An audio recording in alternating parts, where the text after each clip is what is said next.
રવિવારના દિવસે અમદાવાદ ખરીદી કરવા જ્યાં ટ્રાફિકમાં જબરજસ્ત હલવાઈ ગયા. ઘણા દારે ખેતરની મુલાકાત લેવાની એટલે આજે રોપણી કરવાની ઝાડવાની અને હું કહેવાય ફટાફટ કોમેન્ટ કરીને જણાવો. 50 ટનનો મોટો ખાડો કરી નાખીને રોપી દીધું પૈસાનું ઝાડું, જેથી કરીને પૈસા આવે ફટાફટ. બંધો કરીને નવરા બેરા એટલે ખેતરમાં કઈ આવું કામકાજ કરવા માટે લઈને આવવા. ખેતરની મોજ એટલે ખેતરની મોજ યાર. ઘણા દારે ખેતરની વિઝિટ કરીને યાર બહુ મજા આવે. બાકી ખેતરમાં મસ્ત મજાનું ઝાડું રોપી નાખી તું પછી જવાનું તું બીજા દાર બાર ગામ. બંને ગાડીને પોકી ગયા સેમિનારમાં.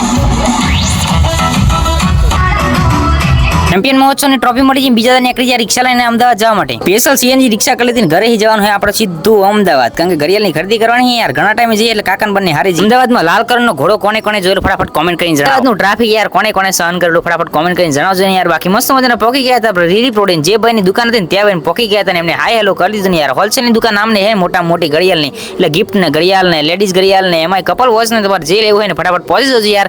બાકી મસ્ત મજાનું બપોર થઈ ગઈ છે. બપોરના ટાઈમે આપણે મસ્ત મજાની ચા ના મળે તો યાર આખું મૂડ સેટ જાય યાર. મસ્ત મજાનું આપણે માલ સામાનનું પેકેજિંગ કરાવી લીધું પછી જવાનું છે ઘર બાજુ. 50,000 ફોલોવર થાય એટલે 10,000ની ઘડિયાળ છે ને આપણે પરચેસ કરવાની યાર. મોટી ઘડિયાળો લેવાની હતી એટલે બીજા માર્કેટમાં જવું પડે. ખરીદી બધી ઘણી બધી કરીને યાર ચશ્માવાળી પણ ઘડિયાળ હતી ને કેલ્ક્યુલેટર પરચેસ કરી લીધું, જેથી કરીને દુકાનમાં આપણે હિસાબ કિતાબ થઈ જાય. બાકી માલ સામાનની પેક ખરીદી કરી લીધી ને હવે જવાનું છે ઘર બાજુ. તો સ્પેશિયલ રિક્ષામાં પાછા બેસી ગયા અને જવાનું છે ઘર બાજુ. તો ઘરે જઈને મળું યાર. બાકી આજનો બ્લોગ તમને સારો લાગે ને તો ફોલો સબસ્ક્રાઇબ કરવાનું ભૂલતા નહીં. બાકી મળીએ પછી કાલના વિડીયોમાં.